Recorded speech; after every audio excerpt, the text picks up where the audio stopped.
an anthology of well-known songs from the era of Count Basie, Duke Ellington, Benni Goodman, and eventually Ella Fitzgerald and Frank Sinatra. It's called Big Band. We've all heard them covered by various singers and musicians, and we know what to expect, right? Well, music lovers at the National Arts Festival this week have been treated to big band music like they've never heard it before.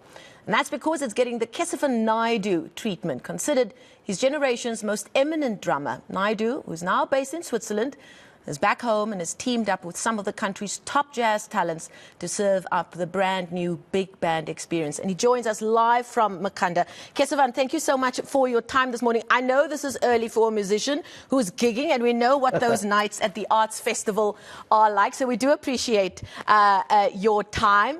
Why big band, and what's special about the Kesivan Naidoo big band experience?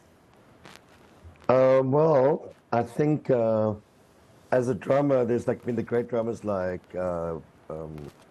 Alvin Jones, and there's been all these amazing people playing with the big band, and drums are loud and big, and I thought that maybe I would be able to match that in some way. But also, I think for me, the big band that I'm doing is more, like I would say, a more jazz orchestra with South African flavor. I've put together an all-star cast of some of the best musicians that I've been playing with over the years. And I thought, I haven't been home in a while, and the best way to come home after such a crazy time was with a bang. So I guess this is my little trip back, and just to reconnect with all of my really good friends that I've been missing through this past COVID and all my years away from South Africa.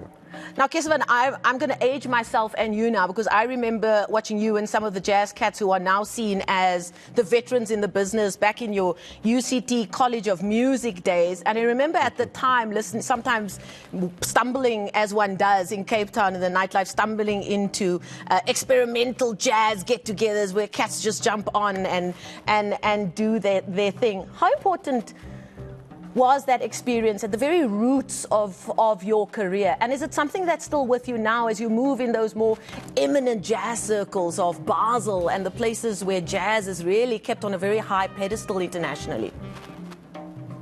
Well, of course. I mean, I think everybody's experiences from their past play a vital role.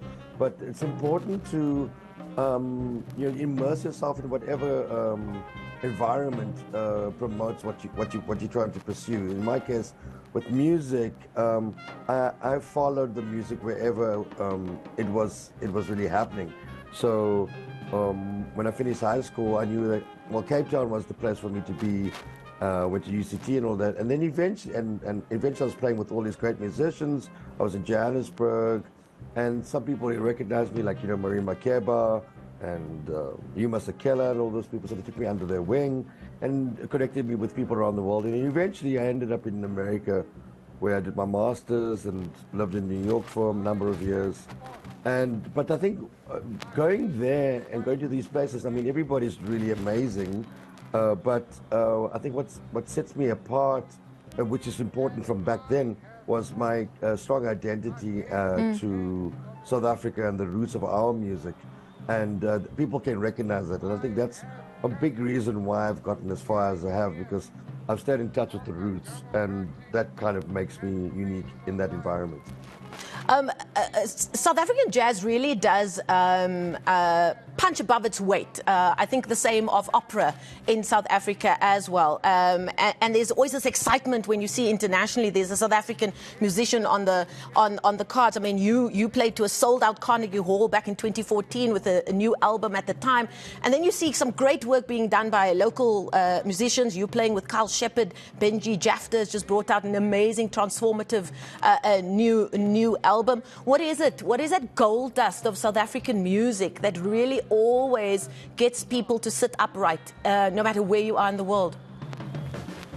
I think the one thing that's very strong in South Africa is the fact that we haven't lost our sense of dance.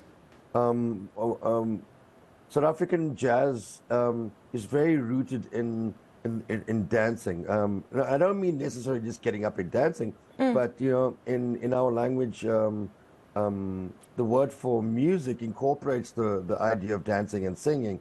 And I believe that when we play as South Africans, so, you know, a lot of jazz can be very intellectualized. People are sitting there going, impress me, whatever. But in our case, we are grooving, even though we are playing the stuff that could be considered sophisticated and advanced. What's important for us is that, no, we just like to jive. And that seeps the groove somehow, and we make it really accessible, not just to people that love jazz, but a general person. When they listen to a South African playing this music, what is that thing? And that's because we never lose the element of the groove. Well, on that note, unfortunately, we've run out of time. Hopefully, we'll play a bit of what you're offering up a little bit later in the show. Kesivan Naidoo, thank you so much for your time. The last few shows, I think, for you at the National Arts Festival in Makhanda today. Then you're moving to Cape Town. You're going to be performing for a couple of nights at the Fugard. And then the one that I'm looking forward to, 8th of July at the Market Theatre, Kesivan Naidoo and some of his best musical friends, who happen to be the most talented in the country, will be performing. Kesivan, thank you so much for your time this morning.